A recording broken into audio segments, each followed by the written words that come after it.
Akin po ng aking ama ng may isang salita. Kaya't sinasabi ko sa mga kapatid nating kasapi ng Bangsamoro, anumang mapagkasundo natin ay patutupad ng pambansang gobyerno.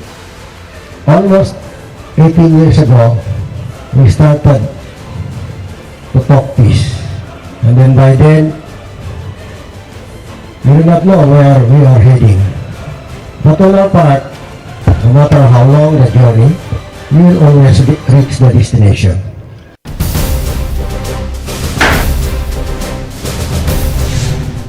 One of the priority measures of the administration of President Benigno Aquino III is the passage of a law that will minimize, if not eradicate, armed conflict, protect the rights of the Moro people, and ensure lasting peace in Mindanao. In 2010, the President has formed an advisory body composed of lawmakers, retired Supreme Court justices, and other legal luminaries to assist the existing government negotiators in peace talks with the Moro Islamic Liberation Front or MILF. In the President's third State of the Nation address or Sona in 2012, it was the first time in his annual speeches that he made mention of the negotiation efforts undertaken by the government with the MILF. A milestone for the administration happened when the Framework Agreement on the Bangsamoro or FAB was signed in Malacanang in October 2012 after many rounds of exploratory talks for the rebel group, historically the first time that an armed group stepped in the palace. By December 2012, the President signed Executive Order 120, which created a 15-member Transition Commission tasked to craft the Bangsamoro Basic Law or BBL. In the fourth Sona of the President in 2013, he expressed that peace in Mindanao is already within reach and called on the Congress to pass the BBL crafted by the Bangsamoro Transition Commission before the end of 2014. By February 2014, Senate President Franklin Drilon and House Speaker Feliciano Belmonte Jr. met with the leaders of the Senate and the House of Representatives for the purpose of passing the proposed BBL. Another historic milestone happened when the government and the MILF signed the Comprehensive Agreement on the Bangsamoro or CAB in the presence of President Aquino himself. Hindi po siya minadali. Madami siyang pagsubok na dinaanan, ilang delubyo, pagsabog ng bomba at iba pang karahasan. Ngunit narating pa rin natin ang tinatawag natin ngayon na Comprehensive Agreement on the Bangsamoro. While it might seem like a big leap on the peace process, the signing of the CAB has just signaled the start of the many hurdles that the administration's bill would have to face before the proposed BBL is passed. Senator Miriam Defensor Santiago was among the first to question the constitutionality of the BBL, saying the creation of a Bangsamoro entity will make a sub-state and not an autonomous region. By September 2014, Aquino personally handed the proposed BBL to Senate President Trilon and House Speaker Belmonte, which spurred the start of the series of committee hearings in both legislative chambers. The House created an ad hoc committee to tackle the law, while the Senate created a special committee for the same purpose. However, quite unexpectedly, a huge setback has halted the bill's journey in the legislative chamber when 44 members of the Special Action Force or SAF were killed by members of the MILF in a bloody encounter in Mamasapan, Maguindanao last January 2015. The tragedy caused the BBL hearings in both houses to be suspended. The focus now diverted to the need for confidence-building measures on the part of the MILF as the government's peace partner.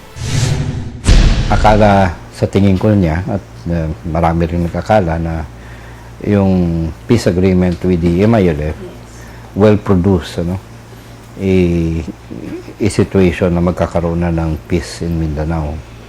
Of course, masyadong mataas yung target na yan dahil may ibang grupo pang involved sa GR doon. Pero napakalaking achievement in fact kung nagkaroon nga ng paghinto ng labanan between MILF at gobyerno. The public's confidence on the law also grew weak as a March 2015 survey by Pulse Asia revealed that 44% of Filipinos opposed the passage of the BBL, while 62% of Mindanao residents who are seen to benefit from the bill are also not in favor of passing the measure.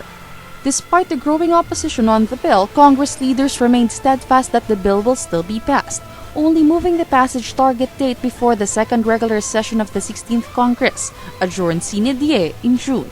After a few months, despite the strong opposition and questions why there were changes in the working draft used by the House in the last few days of panel deliberations, the House Ad Hoc Committee has passed the proposed law in the committee level on May 2015, through a voting of 50 in favor, 17 not in favor, and 1 abstention.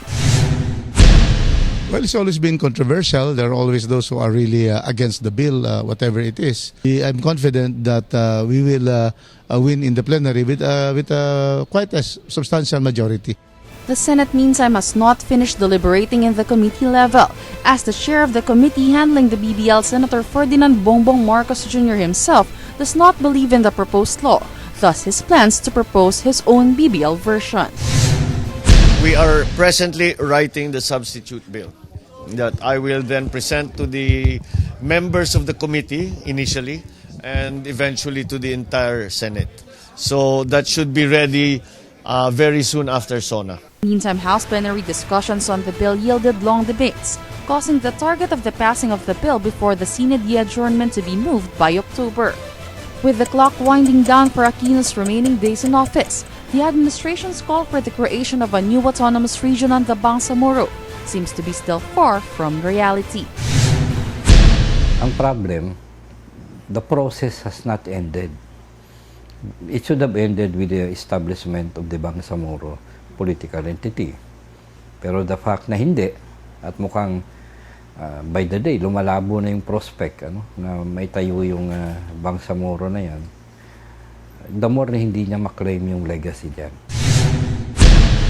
Undeniably, the administration's initiative to create a law that aims to resolve the centuries-old conflict in Mindanao is a good start on the peace process. Yet several questions remain. Will the establishment of the Bangsamoro entity be finished before the administration's term? Will the alleged constitutional loopholes in the Bangsamoro bill be addressed accordingly?